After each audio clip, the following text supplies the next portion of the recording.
नमस्कार दोस्तों, आपके अपने परिवार आरडब्ल्यू सिविल सर्विसेज पर आपका बहुत बहुत स्वागत है। मित्रों, आशा करता हूं कि आप सभी अच्छे होंगे, बढ़िया होंगे, खुशहाल होंगे और जहां भी होंगे एकदम जबरदस्त होंगे। आप सभी को पता है कि जिला दर्शन हमारी एक बहुत ही प्रतिष्ठित सीरीज चली हुई है, जैसे कि आप बाकी डेज से करते भी आ रहे हैं। तो आज यदि मैं बात कर पाऊंगा तो आपका सर जी होगा श्रावस्ती जनपद। कौन से जनपद की बात होगी तो हम पढ़ पा रहे होंगे श्रावस्ती जनपद।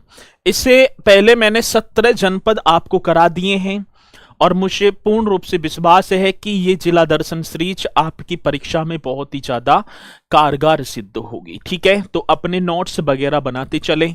तो देवी पाटन मंडल का एक और जनपद होगा जिसका नाम होगा सर जी श्रावस्ती। श्रावस्ती के विषय में हम पढ़ पा रहे होंगे। ये श्रावस्ती आपका लिखा ही हुआ है। ये उत्तर प्रदेश का मानचित्र, और उत्तर प्रदेश के मानचित्र में मैं बात कर पा रहूंगा तो ये होगा आपका सर जी श्रावस्ती, जो नेपाल की सीमा को भी स्पर्श कर रहा है। किसकी? तो आप बता देंगे सर, नेपाल की सीमा से ये जनपद लगा हुआ है। ठीक है, चलो बात तो होगी उपनाम, तो इसे सहेत महेत नगर के नाम से जाना जाता है। पूछ लिया जाता है कि श्रावस्ती का प्राचीन नाम या उपनाम क्या है, तो सहेत महेत नगर हम बता पा रहे होंगे। जिला मुख्यालय हमसे पूछा गया तो भिनगा आप बता देना, यदि जिला मुख्यालय पूछा जाए तो भिनगा। तहसीलों की संख्या 3 होंगी, इसमें एक भिनगा, इकोना और जमुना। ठीक है, ये आपको दिखाई भी पड़ रही होगी सर जी, भिनगा श्रावस्ती में, इकोना और जी आपका जमुना। ठीक है ना, ये आपकी क्या होंगी सर जी, 3 तहसीलें होंगी। बात होगी एक जिला एक उत्पाद योजना, जो 24 जनवरी, कै जनवरी की बात होगी तो सर 24 जनवरी और वर्ष होगा 2018 को एक योजना स्टार्ट होती है जिसका नाम था ओडीओपी योजना, वन डिस्ट्रिक्ट वन प्रोडक्ट, जिसमें जनजातीय शिल्प के लिए इसे मान्यता प्रदान की गई। कौन से शिल्प की बात होगी तो सर आप बता पा रहे होंगे जनजातीय शिल्प। ठीक है, चलो स्थापना की बात आती है तो 22 मई 1997 को बहराइच जनपद से अलग करके। ठीक है ना, यदि मैं इस्टेब्लिशमेंट की यहां पर बात कर पा रहा हूंगा, किसकी बात होगी, इस्टेब्लिशमेंट, तो आप बताएंगे सर जी 22 मई 1997 को बहराइच जनपद से अलग करके। नेपाल की सीमा पर स्थित श्रावस्ती जनपद, जिसे सहेत महेत बोला गया है, कभी 6ठी शताब्दी ईसा पूर्व में कौशल महाजनपद की दक्षिणी राजधानी था। मैं बात करूं तो कौशल महाजनपद की दक्षिणतम राजधानी, तो आप बता पा रहे होंगे सर जी, वो होगी आपकी श्रावस्ती। गौतम बुद्ध ने अपना सबसे अधिक वर्षा काल, ये क्या कौन से काल की बात होगी, तो एक सेकंड यहां हम लिख देंगे सर, ये वर्षा काल होना चाहिए, गलती से हो गया। तो आप बताएंगे सर कौन से काल की बात होगी, वर्षा काल, या मैं यहां लिख दूं। ठीक है ना, कौन सा काल है सर, आप बता पा रहे होंगे वर्षा काल। श्रावस्ती में व्यतीत किया था और सर्वाधिक उपदेश भी श्रावस्ती में दिए थे। अब क्वेश्चन कई बार पूछा गया कि गौतम बुद्ध ने अपने सर्वाधिक उपदेश किस जनपद में या कहां दिए, तो सहित महित नगर, जिसे आज श्रावस्ती के नाम से जाना जाता है। गौतम बुद्ध ने अपना सर्वाधिक समय भी श्रावस्ती में ही व्यतीत किया था। आजीवक संप्रदाय के प्रवर्तक मखली गोसाल का जन्म श्रावस्ती के समीप श्रावण में हुआ था। यह भी क्वेश्चन बड़ा बेहतरीन है।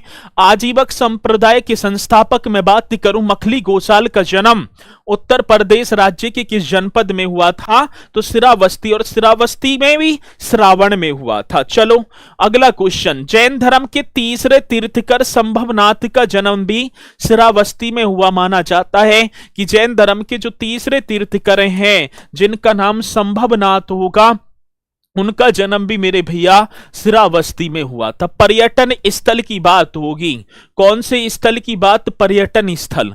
जैतवन विहार अवशेष हमें कहां से प्राप्त हुए, अब देखेंगे हम श्रावस्ती से। शोभनाथ मंदिर आप श्रावस्ती, विश्व शांति घंटा आप बता पा रहे होंगे सर जी, ये भी श्रावस्ती में लगा हुआ है। विभूतिनाथ मंदिर सर जी सही है, श्रावस्ती होगा। मैं बात करूं चाइना मंदिर, तो कई बार क्वेश्चन आया, चाइना मंदिर श्रावस्ती। पुब्बाराम बिहार श्रावस्ती। स्वर्ण गंध कुटी बिहार मोस्ट इंपोर्टेंट है, स्वर्ण गंध कुटी बिहार तो श्रावस्ती में। मलिकाराम बिहार श्रावस्ती। विपसयाना ध्यान केंद्र भी श्रावस्ती। और सुहेल देव वन्य जीव अभ्यारण्य जो आपका गोंडा श्रावस्ती और बलरामपुर जनपद में है, तो आप बता देंगे सर सुहेल देव वन्य जीव अभ्यारण्य, ये भी आपका श्रावस्ती में होगा। चलो, श्रावस्ती में एक साहूकार थे जिनका नाम था अनाथ पिंडक ने जैतवन महाविहार बौद्धों को दान में दिया था। मैं बात करूं सर जी, श्रावस्ती में एक साहूकार थे जिनका नाम था अनाथ पिंडक ने एक जैतवन विहार था जो किसको, बौद्धों को दान में दे दिया। ठीक है। कृषि और पर्यटन यहाँ की प्रमुख औद्योगिक इकाइयां हैं, क्या होगा सर जी, कृषि और पर्यटन आप बता पा रहे होंगे।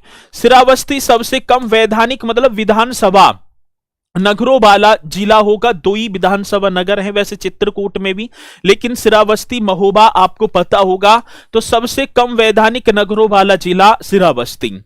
जनगणना 2011 के अनुसार उत्तर प्रदेश का न्यूनतम साक्षरता दर वाला, मतलब कि सबसे कम साक्षरता सबसे ज्यादा तो किसमें है, गौतम बुद्ध नगर में, और सबसे कम पूछा जाए तो आप बताएंगे श्रावस्ती में 46.7% होगी। ठीक है।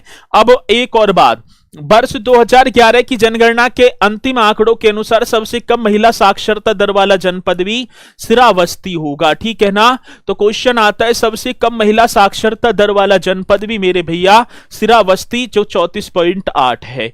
उत्तर प्रदेश का न्यूनतम नगरीय जनसंख्या वाला और न्यूनतम नगरीय प्रतिशत वाला एवं सर्वाधिक ग्रामीण प्रतिशत, ठीक है ना, मतलब सबसे ज्यादा ग्रामीण जो प्रतिशतता की बात करूं तो श्रावस्ती में 96.5% पाए जाते हैं, और न्यूनतम नगरीय जनसंख्या वाला जिला भी आपका श्रावस्ती होगा। ठीक है। चलो जी, फाइयान एवं हुवेनसांग के यात्रा वृंतांतों में श्रावस्ती जो सहित महेत का वर्णन किया गया है, तो सर जी ये आपका होगा श्रावस्ती।